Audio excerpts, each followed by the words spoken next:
औज़ुबिल्लाहि मिनश्शैतानिर्रजीम बिस्मिल्लाहिर्रहमानिर्रहीम। जी दोस्तों, हम जो हेमोस्टेसिस में एक्सक्रीशन पढ़ा था, ठीक है। उसके बाद हमने अमोनिया पढ़ा, एक्सक्रीशन ऑफ अमोनिया।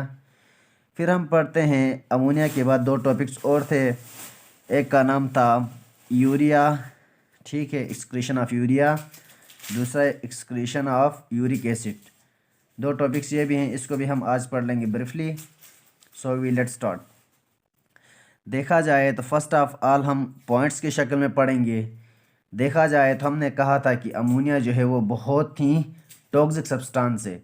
देखा जाए तो इट इज़, ये जो है लेस टॉक्सिक है एज़ कम्पेयर टू अमोनिया के मुकाबले में। It is less toxic toxic as compare to ammonia के मुकाबले में, ठीक है। अमोनिया के मुकाबले में ये लेस टॉक्सिक है, ठीक है। देखा जाए तो वो भी तो एक नाइट्रोजनस वेस्ट मटेरियल था, सब्सटेंस था, एक्सक्रीटरी प्रोडक्ट था। ये भी तो नाइट्रोजनस वेस्ट एक्सक्रीटरी प्रोडक्ट है, लेकिन लेस टॉक्सिक है। इसकी टॉक्सिसिटी कितनी कम है देखा जाए तो एक वन लेक टाइम जो है वो कम टॉक्सिक है। 1 लाख टाइम कम टॉक्सिक है एज़ कम्पेयर टू अमोनिया के मुकाबले में, ठीक है। देखा जाए तो हमने पढ़ा था डिसोल्यूशन रेट ऑफ अमोनिया बहुत ही ज़्यादा है। तो यहाँ डिसोल्यूशन रेट इसकी क्या है, एज़ कम्पेयर टू अमोनिया कम है। रेट भी इसकी एज़ कम्पेयर टू अमोनिया कम है, ठीक है। अमोनिया के मुकाबले में इसकी डिसोल्यूशन रेट भी कम है। फिर देखा जाए तो जो एनिमल्स होते हैं ना, उनके अंदर अमोनिया एज़ अमोनिया नहीं रहता है, ठीक है। अमोनिया जो है एज़ अमोनिया नहीं रहता है। ये देखा जाए तो फर्स्ट ऑफ ऑल ये कन्वर्ट होगा किस चीज़ में, लेस टॉक्सिक सब्सटेंस में कन्वर्ट होगा। क्या, लेस टॉक्सिक सब्सटेंस में ये कन्वर्ट होगा, मतलब यानी लाइक आप कह सकते हैं यूरिया। क्यों होगा, क्योंकि टेरेस्ट्रियल एनिमल्स जो हैं वो खुश्की में रहने वाले एनिमल्स हैं। उनमें वाटर की मकदार कंसंट्रेशन इतनी ज़्यादा नहीं होती है, ठीक है। वाटर की मकदार, उनको ज़्यादा वाटर नहीं मिलता है। तो देखा जाए तो उनके लिए तो मतलब मसला है। इसकी डिसोल्यूशन रेट तो कम है ना, इसकी डिसोल्यूशन रेट ज़्यादा है, तो इसको ज़्यादा वाटर चाहिए। फर्स्ट ऑफ ऑल ये चेंज होगा यूरिया में, तो इसकी डिसोल्यूशन रेट भी कम है, तो मतलब ये इसमें चेंज हो गया, लेस टॉक्सिक बना। तो ये हो गया। फिर उसके बाद कहाँ जाता है ये, किडनी के ज़रिए ये एक्सक्रीट होता है, ठीक है, एक्सक्रीट होता है। इसमें से कुछ न कुछ देखा जाए तो सम अमाउंट ऑफ यूरिया जो है, यूरिया रह जाता है, रिमेन्स लेफ्ट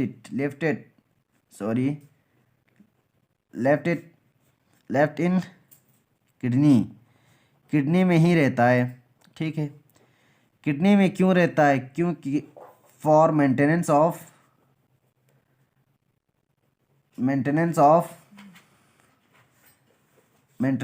ओस्मोलेटरी, ठीक है। ओस्मोलेरिटी को मेंटेन करने के लिए, बॉडी के अंदर ओस्मोलेरिटी को मेंटेन करने के लिए ये सम अमाउंट जो है वो किडनी में रहता है, ठीक है। क्योंकि ये हेमोस्टेसिस प्रोसेस है ना, तो इस तरह होता है। देखा जाए तो वो एनिमल जो एक्सक्रीट करते हैं यूरिया को as a nitrogenous waste product, उनको हम यूरोटेलिक्स कहते हैं। उसी की तरह वहाँ हम अमोनियोटेलिक कहते थे, यहाँ हम यूरियोटेलिक कहेंगे। वो animals, the animals which excrete urea as waste nitro product, ठीक है, आर कॉल्ड उनको हम क्या कहेंगे, उनको हम कहेंगे यूरियोटेलिक्स कहेंगे, टेलिक्स कहेंगे। और ये प्रोसेस जो है इसको हम कहेंगे यूरियोटेलिज्म कहेंगे। ठीक है, इनमें से एग्ज़ाम्पल देख लें। एग्ज़ाम्पल में देखा जाए तो हमारे पास मैमल्स हैं, ह्यूमन बीइंग आप कह सकते हैं, मैमल्स या ह्यूमन्स हैं हम। मैनी टेरेस्ट्रियल एम्फीबियंस भी हैं, मैनी टेरेस्ट्रियल एम्फीबियंस भी आते हैं इसमें। ठीक है, इसके बाद हमारे पास सम मेरीन फिशेस भी आते हैं, सम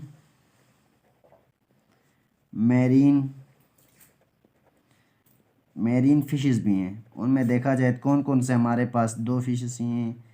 फर्स्ट ऑफ ऑल शार्क्स आते हैं, शार्क्स कहते हैं, वो आते हैं। फिर इसके बाद बोनी फिश आती है, बोनी फिशेस आते हैं हमारे पास। ठीक है, ठीक है, शायद ही आप लोगों को ये समझ में आ गया होगा। ठीक है, मैंने एक्सप्लेन किया बहुत अच्छी तरीके से।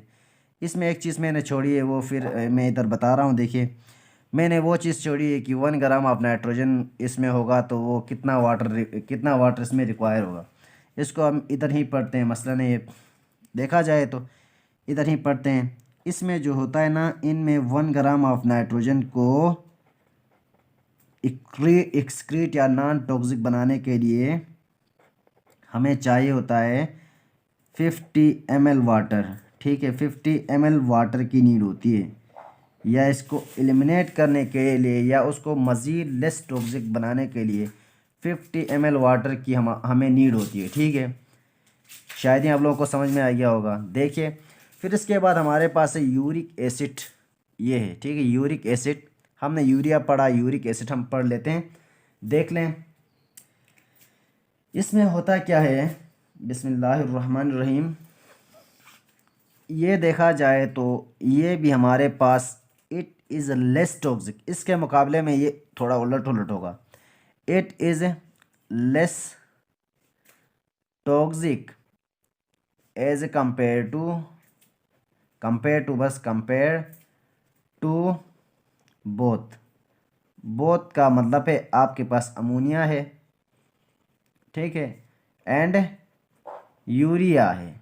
ठीक है, अमोनिया और यूरिया से ये लेस टॉक्सिक है। इसकी डिसोल्यूशन रेट जो है, डिसोल्यूशन रेट दोनों से कम है, रेट जो है दोनों से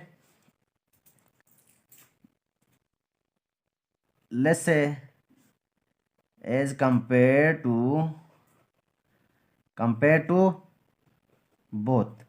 ऊपर लिखा है बोथ का मतलब क्या है। ठीक है, इसमें देखा जाए तो 1 ग्राम ऑफ नाइट्रोजन इसमें होगा। नाइट्रोजन को रिमूव करने के लिए 1 ग्राम ऑफ नाइट्रोजन को रिमूव करने के लिए इसमें मतलब यूरिक एसिड में जितना 1 ग्राम ऑफ नाइट्रोजन को रिमूव करने के लिए हमें चाहिए 1 ml वाटर। ठीक है, 1 ml वाटर चाहिए हमें। ठीक है, मैंने ये भी पढ़ा। फिर द एनिमल्स, वो एनिमल्स जो इसको एक्सक्रीट करते हैं जो नाइट्रोजनस बेसिस नहीं नाइट्रोजनस वेस्ट है, तो उनको हम करेंगे यूरिकोटेलिक्स कहेंगे। वो organisms those organisms animals which are excrete किस चीज़ को एक्सक्रीट करते हैं, uric acid as nitrogenous major nitro waste. ठीक है, वेस्ट आर कॉल्ड उनको क्या करेंगे, यूरिकोटेलिक कहेंगे। ठीक है, यूरिकोटेलिक्स कहेंगे।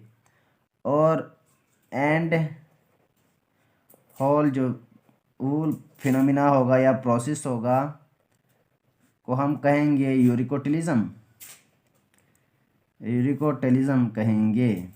ठीक है, ये हो गया। इसमें एग्ज़ाम्पल देख लें।